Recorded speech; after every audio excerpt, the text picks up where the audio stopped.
go. Hello, Bruins fans, and welcome to episode 76 of Bruins Beat, brought to you by CLNS Media. Yes, it's not CLNS Radio anymore. They changed it to CLNS Media.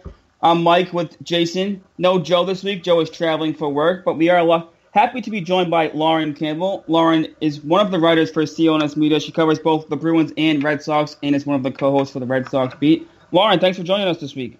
Thanks for having me. Excited to talk Bruins this week. A little different for me. I'm usually doing Red Sox Beat, so this is fun. Well, you're a Bruins writer, so you follow the Bruins as much as you follow the Red Sox. I mean, I think you're probably more of a Red Sox fan, but you follow the Bruins a decent amount. That it was great to ask you to be on. Yeah, I'm excited you guys asked me. I appreciate it. Like I said, I talk Red Sox every week, so it's definitely be fun to talk some Bruins.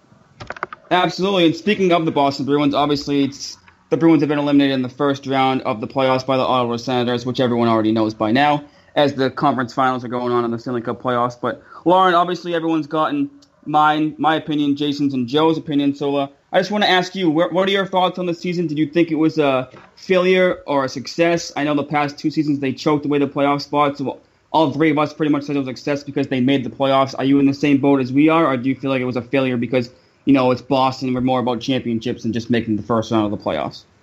No, I think the season was a success, and not just based on the playoffs, but also because they fired Claude Julien. And I called for this months before it happened, and I wrote an article about this on CLNS, that why he should be fired, and it was nothing against him. It was nothing that he was a bad coach.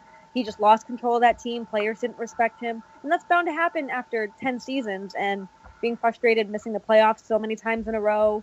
When here in Boston especially, we expect so much from our team. So I do think it was a success, and of course because they made the playoffs, they gave Ottawa a run for their money, kind of gave us a couple heart attacks in the overtime games in the playoffs. But overall, despite their injuries as well going into the playoffs, and the injuries that we found out that Rask and Bergeron were dealing with, and a coaching change in the middle of a Patriots parade, overall, I think it was a successful season.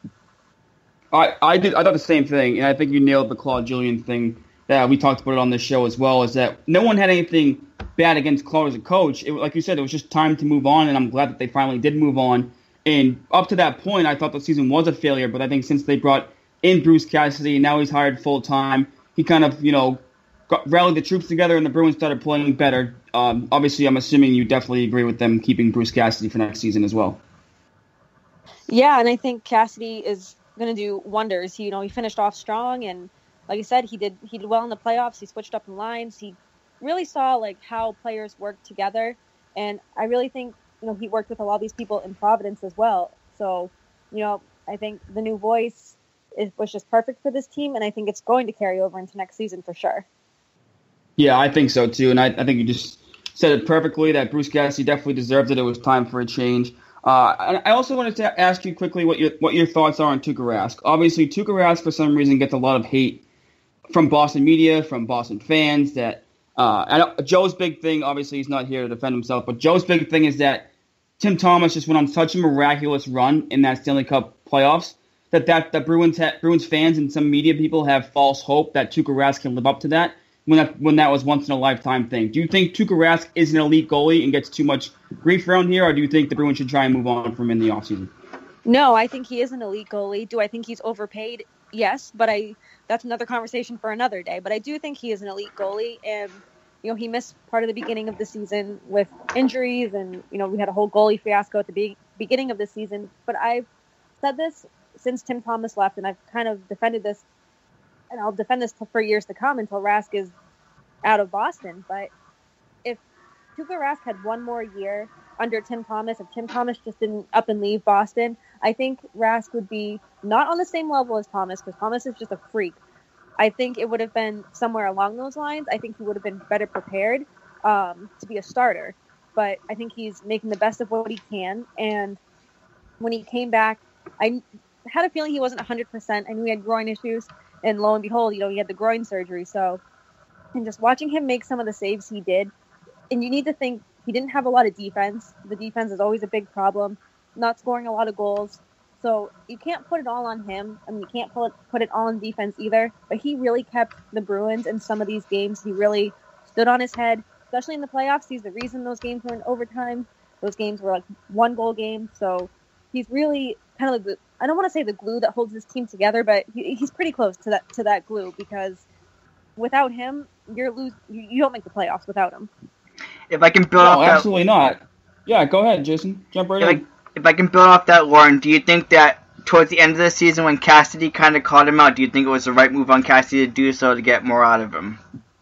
Yeah, absolutely. I am all for coaches calling out players when needed, because I feel like that kind of lights a fire under them, kind of gives them a little more motivation. I am absolutely all for that when it's the right time, and I think that was the right thing to do. And if he called him out for no reason, I'm not for that, but the coach needs to step up, and he can't baby his players, and I don't think Cassidy would ever do that. So I do like that he did that.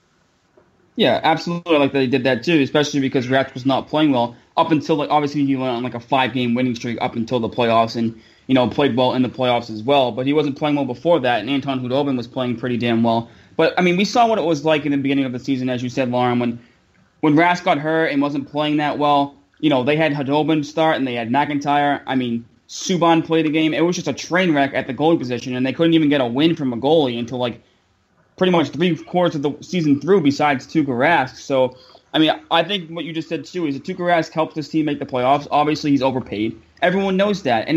But I say this on the show all the time, Lauren. It's not his fault that he got offered that contract and signed it. He just got offered the contract and signed it, and that's what he did. You can't fault a guy for wanting to make money and signing a contract that a general manager puts in front of him. No, absolutely not. I would have taken that contract too. It's a business. They have a business to run, and of course, Rask isn't going to turn down the contract that he did. And like you said, it's not his fault. People hate on him for the money, but he just accepted what was offered to him, and he did what any one of us would have done. Yeah, that's absolutely. True.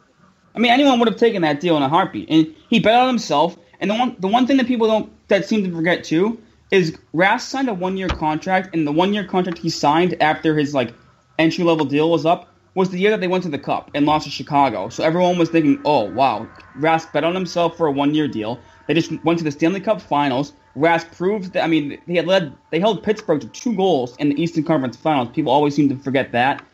And then, obviously, they lost to Chicago. When everyone around Boston pretty much said, the last game, they blew it with 17 seconds left, but it was a hard-fought series. Chicago was the better team. They're one of the dynasties in the NHL, so no one really blames Tuukka for that series for losing to Chicago. And that's when he got his contract, was because he played so well that year, and they brought his team to the Stanley Cup Finals, and that's when he signed his contract. So my other question is, and we can be honest with it, Lauren, do you think Tuukka has, at times, an issue with his attitude when the team's struggling?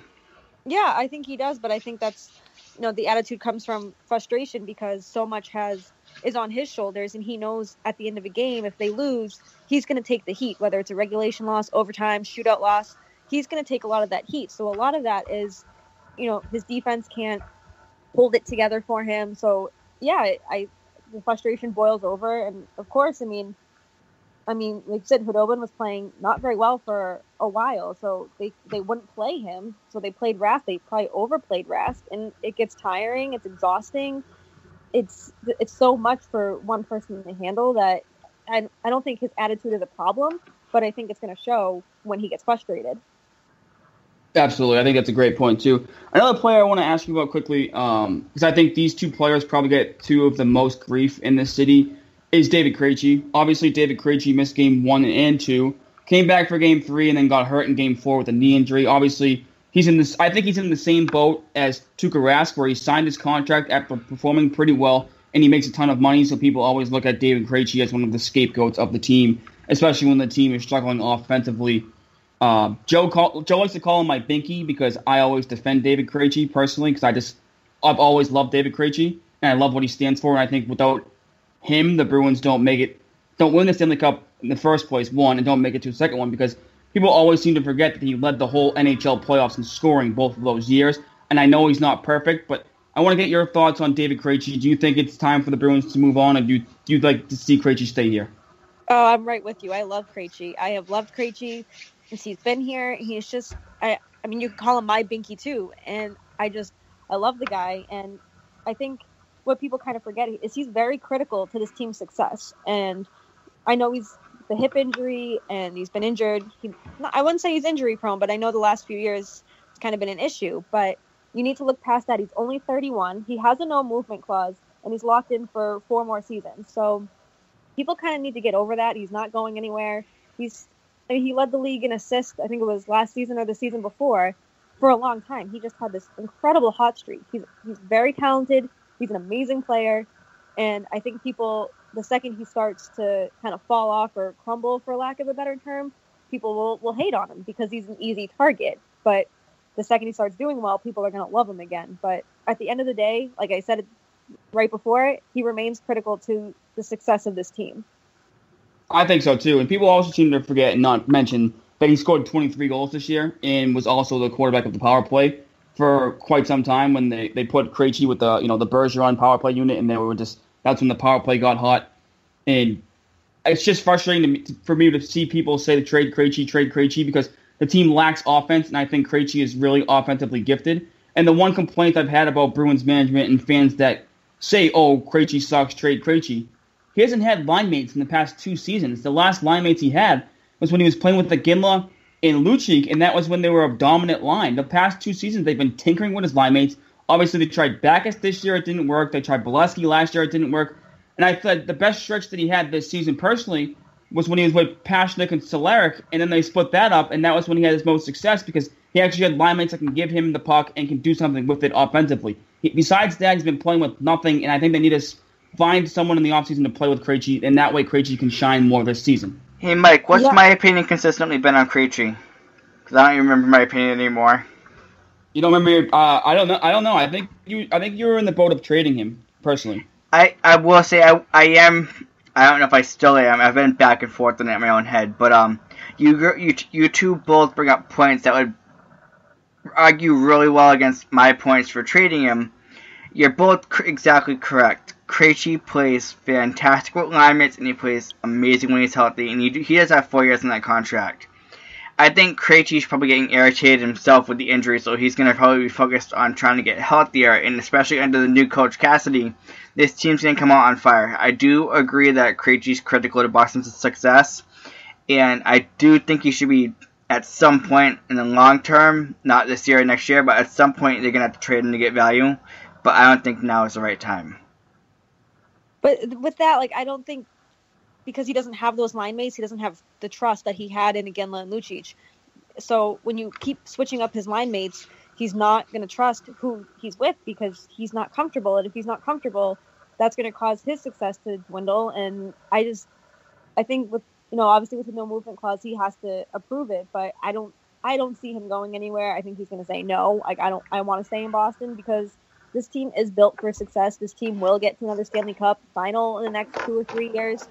And he's going to be part of the reason. So, and I think Cassidy will see that because he's been so, like I said, critical to this team's success for the last few years. So, and I could argue too that I love David Krejci as a player, but I don't see him going anywhere, and I don't think it would ever be the right move for Boston to get rid of him. Yeah, I don't think so either. I want to ask about one more person quickly because I think he's a player, obviously, that's done some stuff, on the borderline, gets himself suspended. I thought he had a terrible playoff stretch. He only had 1 goal. Besides that, I thought he was invisible. But obviously, during the regular season, Brad Marchand scored 39 goals, and he was obviously a key part of their success offensively. I've come on this show, and I bashed Marchand for not growing up in his antics. I think at the end of the season, this year cost the team, even having home ice against Ottawa, even though they lost all 3 games at home against Ottawa. I think Marchand needs to, put that stuff in the past and grow up. I just want to get your thoughts on Marchand and what you think about Marchand's overall, past 2 seasons kind of becoming elite, but still kind of, getting himself into trouble. I love Brad Marchand, and I will say it if he was on any other team, you guys would be bashing him every week just because of how he plays. But because he's in Boston, we love him because, he's an elite player. He scores goals, and he's not afraid to get in your face. He's not afraid to get under your skin. That's the kind of player you need on any hockey team. He does need to quit the antics, those stupid suspensions, those little dirty hits. I'm all for hard, heavy hits in hockey, and I know Brad Marchand's smaller, so he will use his size to his advantage all the time. But the sticks to the groin, the slew foot, that needs to stop because it's going to cost the team, obviously him, and we saw the team without him in the last 2 games of the season. So he's obviously very crucial to this team. 39 goals. If you don't have those 39 goals this season, you're not winning half the games you did. So I think, because he's such a good player, he plays with such intensity and emotion, it's going to be hard for him to let that kind of stuff go just because that's how he is. But he really does need to, because if he didn't play that way, he could probably score 45 goals easy. No, I agree with that too. But I want to switch to the defensive side. Obviously, the defensive side, I thought personally this was quite the surprise in the Ottawa series. I thought defense played pretty damn well, even with the injuries to to Carlo and Krug. I want to get your thoughts on Kevin Miller, because obviously with the expansion draft coming up, there's been a big debate about people, all the Bruins writers, and even on this show we talked about it last week, is who to protect, because obviously the Bruins seem to be going in the 7 forwards, 3 defensemen, 1 goaltender route, because like you said earlier, certain forwards have no movement clauses, so they're automatically protected, and that seems to be the route that they're going. And the big debate, obviously, is the first defenseman's going to be Chara. The second one's going to be Krug for his offensive intangibles. They just signed him to a long-term deal. Obviously, those two seem to be shoo-ins, but the third defenseman spot is up for grabs, and I think it's between Kevin Miller and Colin Miller. I've said last week that I was disappointed in Colin Miller's season, and I thought Kevin Miller stepped up in the playoffs, that it looks like they might be leaning towards keeping Kevin Miller. I want to get your thoughts on who do you think they should keep, and what your thoughts on Kevin Miller and Colin Miller are.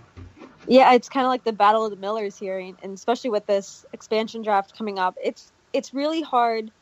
It's really hard to say. Kevin Miller's 29, Colin Miller's 24. So, they're not old by any means, but Colin Miller, he's younger. Maybe you can develop him a little more.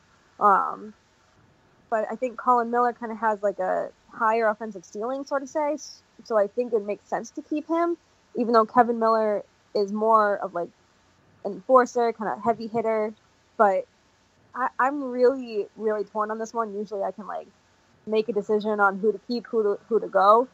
But this one, I think it's going to come down to just kind of who does the coach trust more to be out there and to pair with, Krug and everyone. And I essentially think that's what it's going to come down to. I don't know who that is, but I really think, like, if I had to choose right now, I would say Colin Miller should stay. And I'm going to say this because I've heard from people, Jimmy Murphy's kind of voice played out there too, that Boston's leaning towards Kevin Miller specifically. Yeah, I kind of figured they were leaning towards Kevin Miller because I thought Colin Miller was disappointing this year, and I was really expecting him to, take a leap forward, but he didn't. And I made the case. But it doesn't mean Vegas is going to take Colin Miller. They might take somebody else. I know. Obviously, you never know, but I think it would be tough if the Bruins let Colin Miller out on the open market to not take him, because the Bruins don't have that great of forwards. I think that, like, obviously all the good Bruins forwards are going to be protected, so I feel like if they're going to take someone from the Bruins, it'll happen to be a defenseman.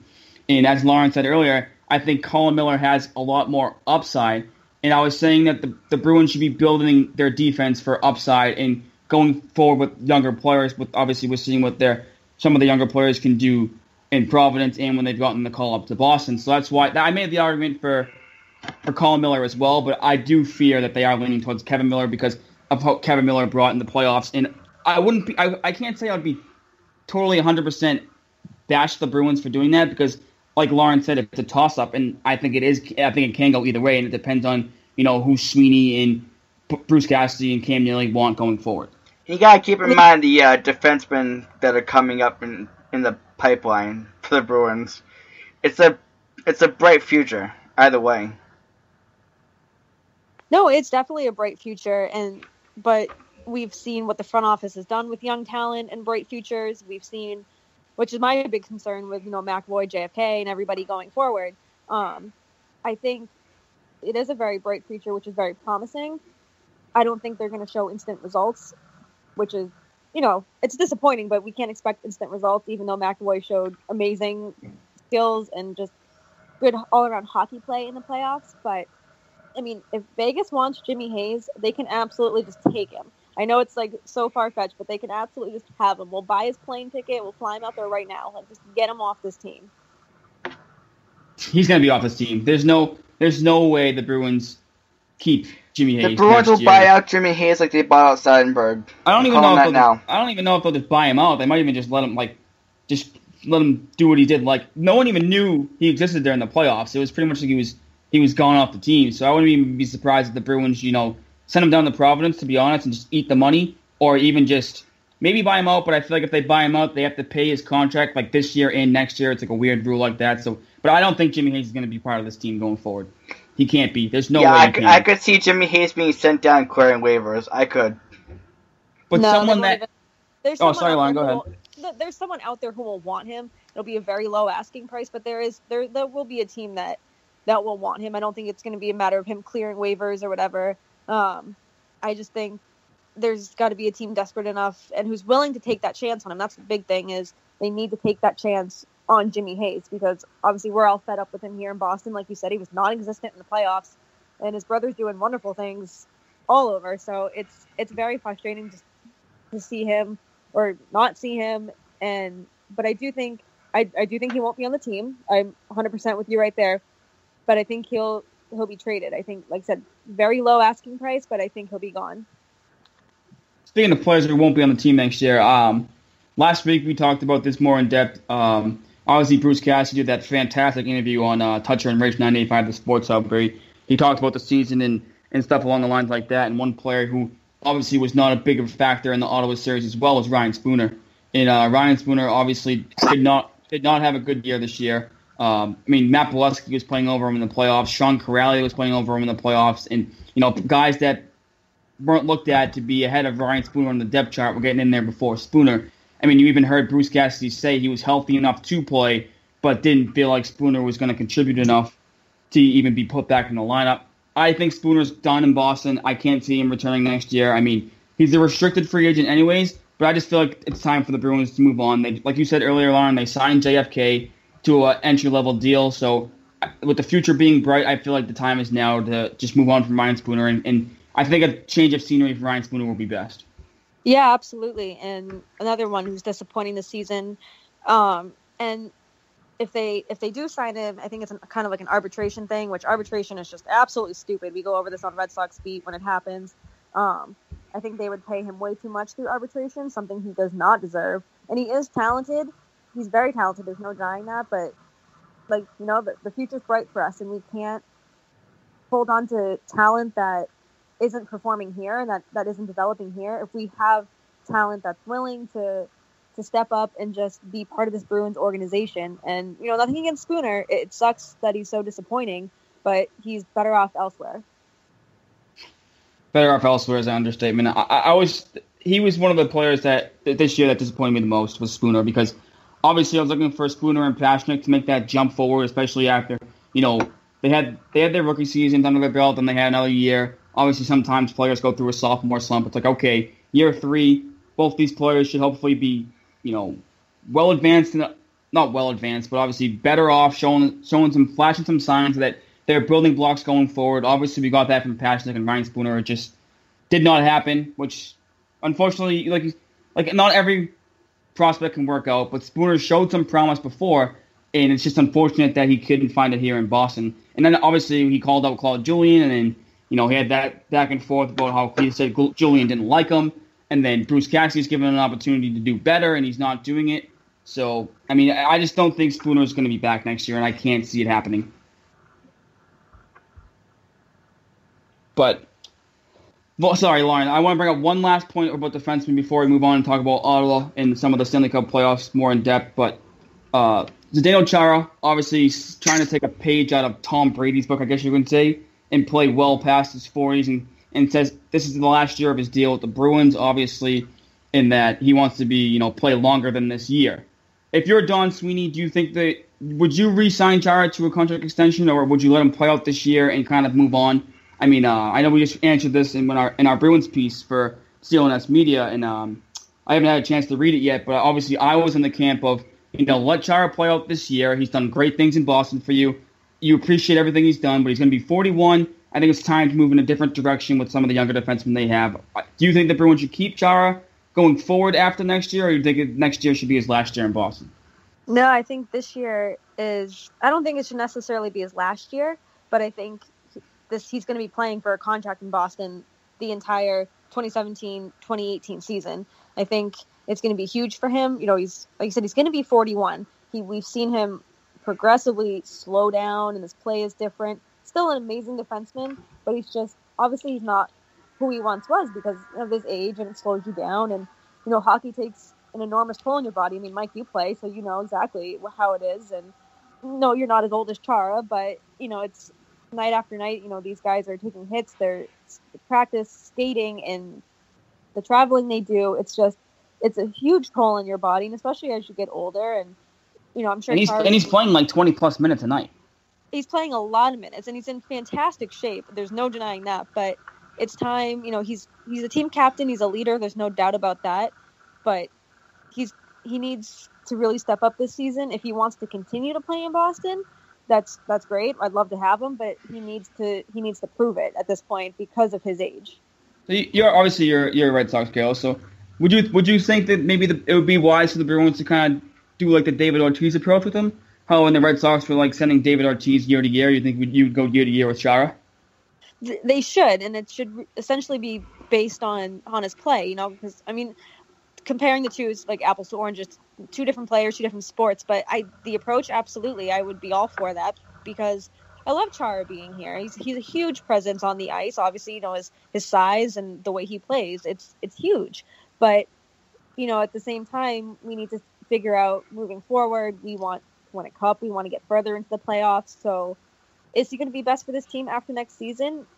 I hope so. But if it's going to keep going the way it is, I hate to see him go, but if he wants to continue playing after next season, he's going to have to think about it might not be in Boston, and that's something that he's going to have to accept.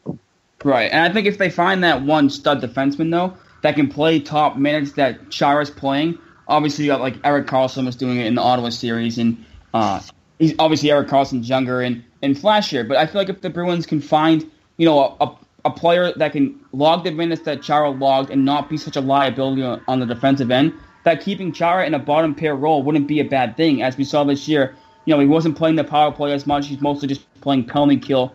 And I think that's where Chara thrives, but I thought they need someone to log the minutes that Chara was logging, and I wouldn't be opposed to keeping him after next season. That's just my 2 cents on Chara. Jason, do you have anything on Chara? I kind of agree with both of your points on the year-to-year.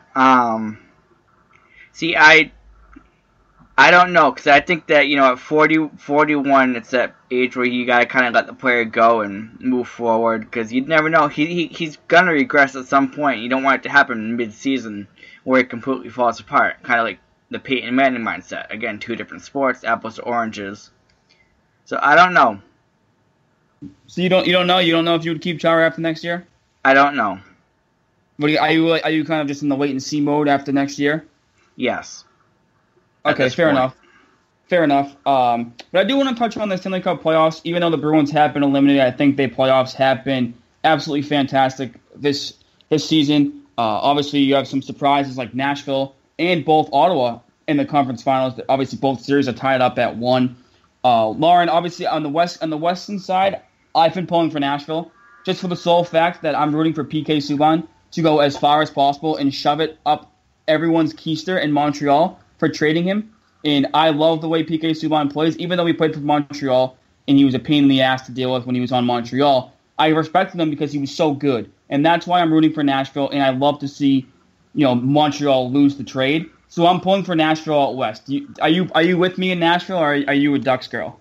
No, I am 100% with you. And I love the Ducks. They're kind of like my West Coast team, but you put Nashville in there, you put PK Subban in there, and like I said, I can root for him shamelessly now. I don't have to hide the fact that I'm a PK Subban fan, and I have been. I love the way he plays. I didn't like the diving or whatever in Montreal, but he's such a good player. I love Pekka Rinne too. I just love the Nashville fans. I'm sure most of them are bandwagoners, but they're so passionate, and that's what they're always out there. And they're really giving Nashville something to Their cheer arena's about. pretty loud for bandwagon fans, though. They are very loud, but so is Toronto, so is Tampa Bay, for baseball. As soon as their teams make the playoffs, they can be loud as hell. And they're fun to watch. But 100%, going for Nashville to win the entire cup. Like you said, I want to see Montreal lose this trade so bad. I want to hear a Felger rant on this so bad. And I want nothing more than Montreal to just eat this trade and hang their heads and just eat it. It would just make me the happiest person if they, I mean, they're already winning the trade, but it would just make me the happiest person if they won the Stanley Cup.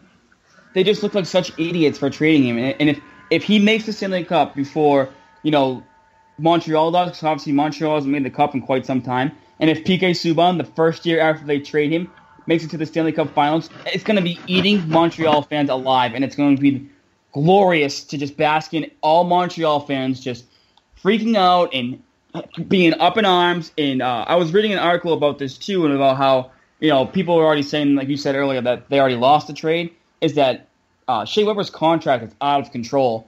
He's like a 10-year contract, like a couple of years back with Nashville. And like they were saying that Nashville, even just trading his contract, was a blessing in disguise too, especially with Shea Weber being a couple of years older than Subban. And I just think Subban fits what Nashville is trying to do. It's like you said, it's a fun city, a fun environment, and PK Subban's thriving there, and I love every second of it. I'm rooting so hard for PK Subban, and like it's not even funny. I've been right after Nashville beat Chicago, I go boom, give me Nashville. I want Nashville to go as far as possible because obviously. So am I getting credit for saying that I picked Nashville before the Chicago game? Yes, you did. You did. You were the one person that said that. I told you that you were ridiculous and that they stood no chance. But what do I know? Obviously. But I feel like that every year there's like an NHL team that goes far that no one's expecting. And this year it was Nashville. But now, Lauren, let me explain this to you because I'll explain specifically why I picked Nashville before Chicago. I had a bunch of reasons backing it up. If Mike's going to let me go. No, go ahead. You can go. All right, one moment. I got to get Lauren back on. I think her phone accidentally hung up. Oh. Uh-oh.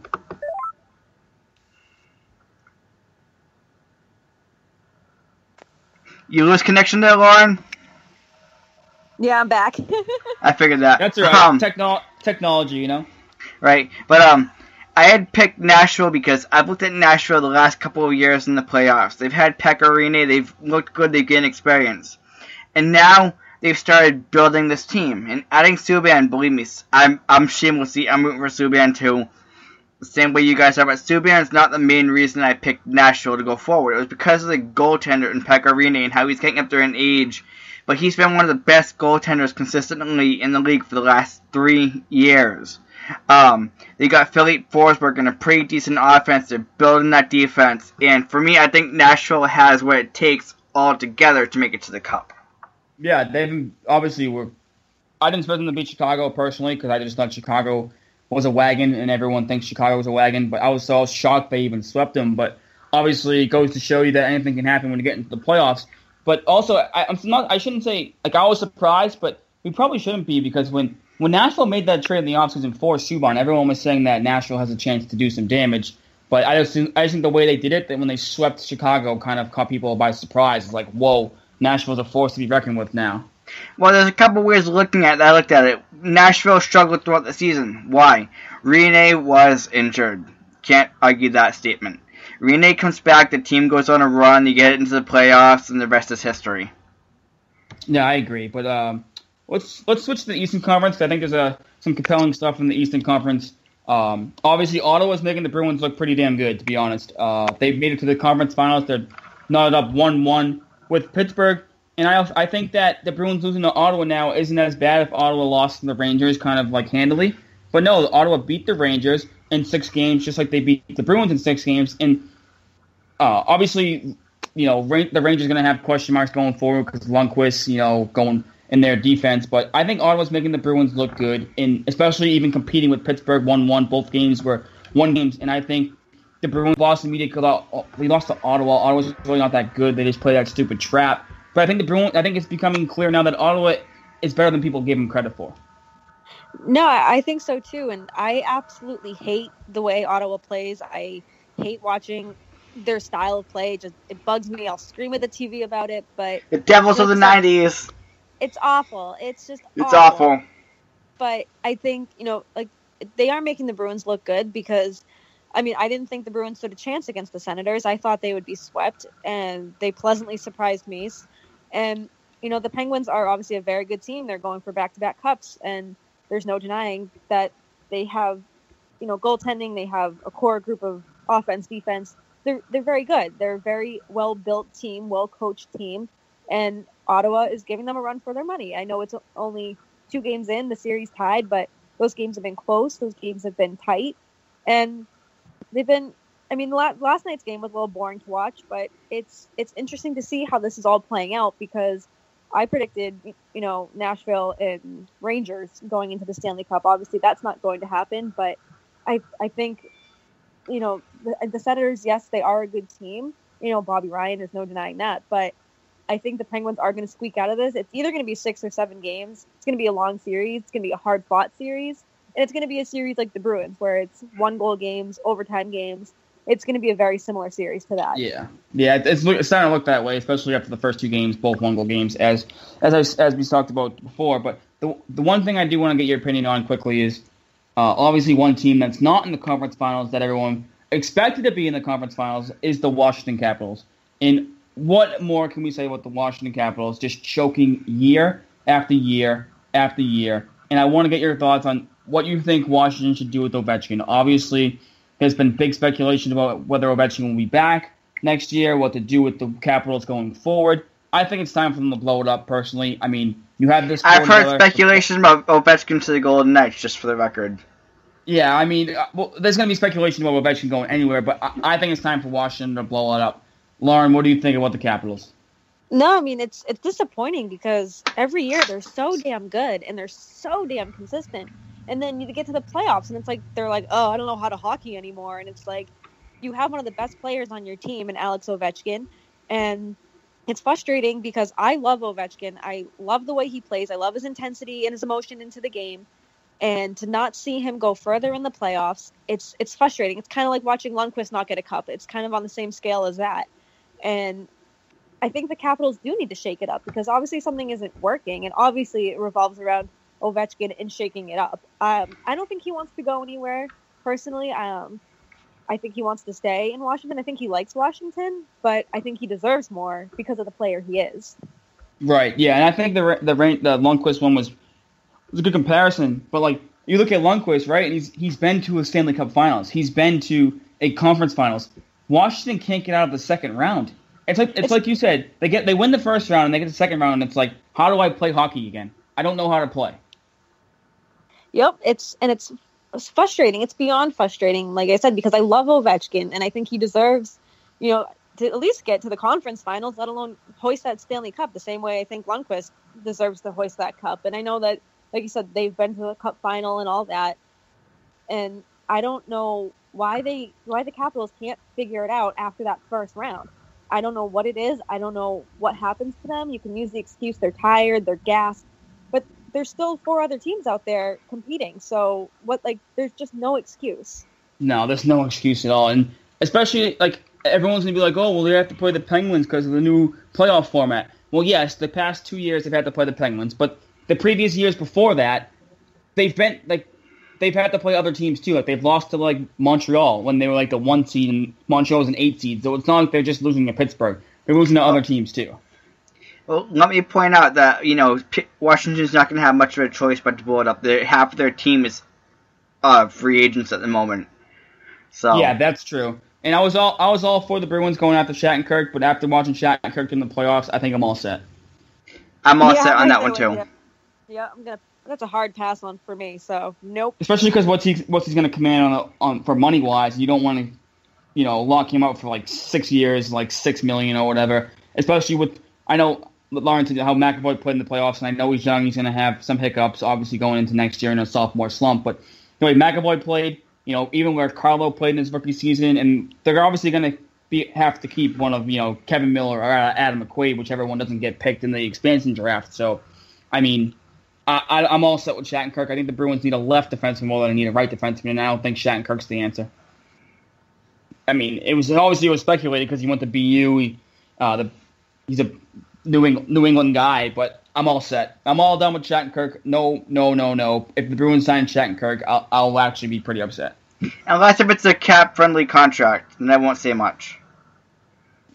Yeah, but I don't think it's cap-friendly. Yeah, I don't think it's going to be cap-friendly with what he's going to command, honestly. I don't think it's going to be that.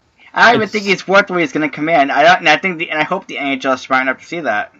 Well, no, obviously he's not going to be worth what he's going to command, but when you see some of these contracts when players hit the open market where they sign for, it's ridiculous. I mean, David Backes is overpaid now. I mean, Louis Eriksson made like $6 million.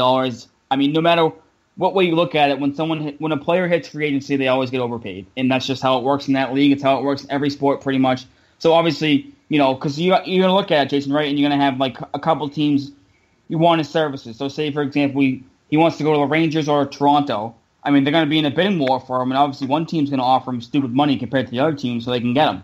That's just how it works in sports, and so someone's going to pay him stupidly. I guarantee you, Jason. There's no way he's going to get a cap-friendly contract anywhere. I agree completely. That's why, for me, Shattenkirk's still a hard no.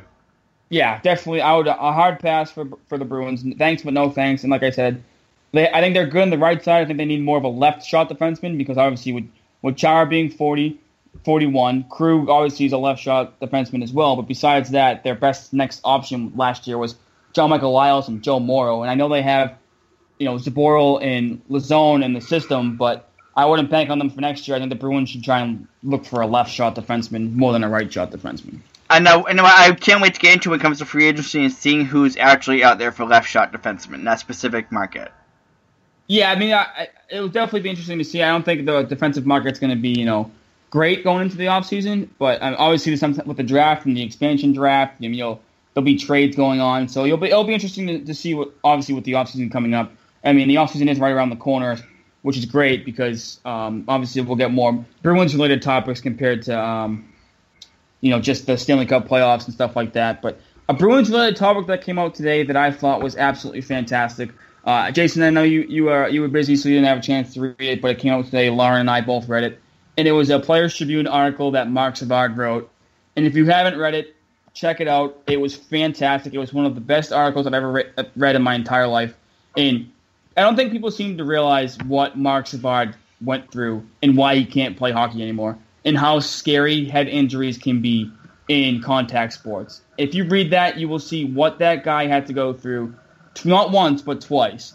And I loved Mark Savard as a player. I thought when he signed with the Bruins, it was one of the best days ever because it was like him and Chara were coming to, rebuild the Bruins. The Bruins were going to move into a different direction and finally be relevant again. And, he said it in the article, his game one goal in Philly where he scored in overtime and came back after the first concussion from the cheap shot of Matt Cook. I mean, it was just a really emotional stuff. It was very touching, and it makes you appreciate what he had to go through to play and how serious the NHL needs to, go and take head injuries going further because that was just a great piece, and I wish Savard could have, Savard was sitting there saying he had to watch the Bruins host the Cup in 2011 because he couldn't travel there because he had to be locked in a dark room and watch the TV on mute. Just chilling stuff. It brought me to the verge of tears being able to read it, but very great. Lauren, what were your thoughts on that? Oh, I loved it. I read it 4 times today at work, and it was just the raw emotion that came out of it, and obviously we can sympathize with him to a point because he was one of our players here in Boston, and we had the hoist that cup without him. And that's the point that really got me where, he took his family to one of the games, but, Game 7 in Vancouver, he had to watch his teammates do what he should have been doing. And he said it perfectly. It was bittersweet and everything he was feeling. He said it was daunting, with the anxiety and the headaches and just not really knowing what was going on. And I think he really, shed some light on how serious head injuries can be and why, the NHL, even the NFL, need to step up their game and realize headshots are so serious and they can take a serious toll on you. And I love that Savard will take credit. He'll be like, was I 100% to go back to skating? No. But, he's a hockey player. All he's known is hockey. He said he stopped going to school full time when he was 15 so he could play hockey. It's all he's ever known. And it's crazy to me that, headshots can just damage you so much. And I wish he would just come out and say that Matt Cook is something I shouldn't say on this podcast. Yeah. But seriously, though, I hate that guy. I hate that guy. I wish Savard would come out and say it because he did say it perfectly, though, for a very well written piece that he just said, there's nothing I can say about it. I have nothing to say about it. Essentially, you can make your own judgments pretty much. Yep. And it blows my mind. I had no idea that he had no recollection of the actual event, that he just woke up and he was on the ice, and he's just said, he hurt. His head hurt, his vision was cloudy, and I had no idea. I thought he would at least remember, maybe the impact or kind of what led up to it. But I think that's the scariest thing that what he said was when the trainer came out and said that he was knocked out for 30 seconds, and it was because of how bad the bad cheap shot Matt Cook got, but he was literally knocked out for 30 seconds before he woke back up, and he didn't even know where he was. Yep. Scary stuff. Another thing that's so scary about head injuries, you just don't know how they can affect you. And going back to the goal that he scored in Philly, and I love that he said he heard the crowd go wild before he even knew where the puck was, and he said it was so much more than scoring a goal. It was I think he said I'm back, and it was just I think when I read that line, I got chills, and I'm it just goes to show that, yes, it's just a game at the end of the day that us as fans enjoy. We take, pride in loving our teams, but this is their job. This is how they support their families. And yes, they're millionaires for playing a game, but for some like Marc Savard, this is all they've known. So to see that kind of emotion and to see it, back then we were just excited that he was so emotional about scoring a huge goal at the playoffs, but to him, it was so much more than that. And to know that now, it's just kind of wow, hockey and sports in general is so much more than just sport. It's their lives. Right. And I think people seem to forget too how good Marc Savard was for the Bruins, and how good he was from the power play, and how much he changed the offensive output for the Bruins. Because people seem to forget they signed Savard and Chara in the same offseason, and what Savard meant to this team. And I mean, it was just tough to see him get hurt like that, and like you said, tough to see him see his teammates hoist the Stanley Cup. I mean, there's some of the chilling stuff you get to see is that during the daytime, but when the sun's out, he would lock himself in his room with all the blinds down, being pitch black, and the anxieties he felt. I'm reading the article while you guys are talking about this, just for the record.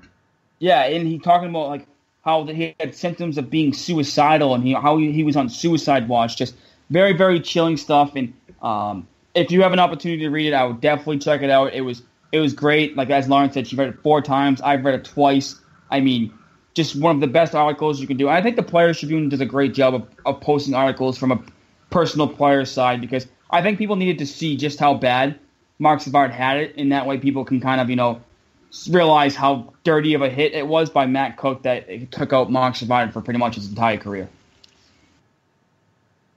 Yep, no doubt. And like I said, those head injuries are just so serious that the all professional sports need to start taking so seriously. And I hope that Marc Savard even said this, can shed some light on someone who's struggling, or it just goes to show, this ended his career at 31 or 32 years old. And he could have, he'd probably still be playing right now if it wasn't for all this. And he'd probably be on the last leg of his career, but he'd probably still be playing somewhere. Yep, and he would have been able to hoist that cup, and that's what gets to me. But at the end of the day, his name's on that cup, and that's something to be incredibly proud of. He helped this team. He was part of that team's success. He's got so many good memories here that we're going to remember forever. And of course, unfortunately, we're going to remember him getting taken out by Matt Cook. When you hear Marc Savard, we automatically think Matt Cook. And it sucks that it's happened. That's how it is. But he did so much good for this team that anything like that is going to overshadow any kind of bad memories we have. Absolutely. And he even said it too. You Google Marc Savard, the person that pops up is Matt Cook hit, and that's what Savard doesn't want to be remembered for. So if you have an opportunity to read it, check it out, and just try and remember Marc Savard for some of the good things he did, not just for being a concussion. If I can speak on this a little bit more, Mike. I'm reading midway through, and he's like, I got lost, so I pulled up next to a police car and asked for directions, and he's asking me to go into the Rangers game. I said, no, sir, I play for them. When did you play for the Rangers? That was when he first got called up. When he was 20. Yeah, so when he was a rookie, the Rangers called him up to play in a game, and this is before, like he said, it was before cell phones came out and GPSs, where he didn't know where Madison Square Garden was. Okay, I see. He was a young player and never been to New York City, so he had no idea where he was going. But even just stuff like that, you see it's he's a regular human being, and I think sometimes people, like you said, Lawrence, we're fans, we watch him, and it's no, he actually has a family and kids, and his livelihood got taken away. It was just a great piece, and I just thought we had to touch on it because of how great of a piece it was. It was just absolutely fantastic. Oh, absolutely. I'll probably read again after we stop recording. Absolutely. Yeah, definitely. I mean, it was great that you would want to read it again. But Lauren, we really appreciate you joining us and taking the time out of obviously your busy life to join us and take the time to join us and then chat Bruins with us because obviously you are very passionate about the Bruins, and you write for the Bruins, so it was good to get your perspective on it as well. Yeah, I'm happy to be on. Thanks so much for having me. It was a lot of fun.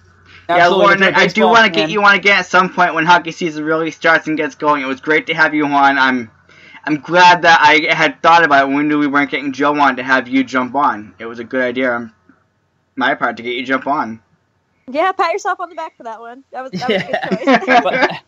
Absolutely. And obviously, if you're a baseball fan, Lauren does great stuff for CLNS Media for both the Bruins and the Red Sox, so don't be afraid to check her out. She also is one of the co-hosts of the Red Sox podcast, so you can check her out there as well. But Lauren, thank you again for appreciate it, and that will wrap up our episode of Bruins Beat for CLNS Media. You can follow myself on Twitter at MikeSeta22. You can follow Jason at JasonBuckley91. You can follow our personal account at Bruins_Beat. And Lauren, I forget your Twitter handle off the top of my head. I should have written it down, but you can give it out anyways, even though you have a ton of followers. Something like Lauren or something of that sort. It's 3 laws, Lauren with 4 R's. So it's a mouthful, but I'm a pretty good follow. It's a mouthful, but you have a decent amount of followers, so obviously you're doing something right. I try. And also for our listeners, I will not be on next week. I will be radio silence from everything. I'm going to Wyoming for the week. Yeah, not a problem. So it'll be me and Joe next week. So obviously next week it will be without Jason. But Lauren, thanks again for joining us, and we'll be back next week. Go Bruins. Go Bruins.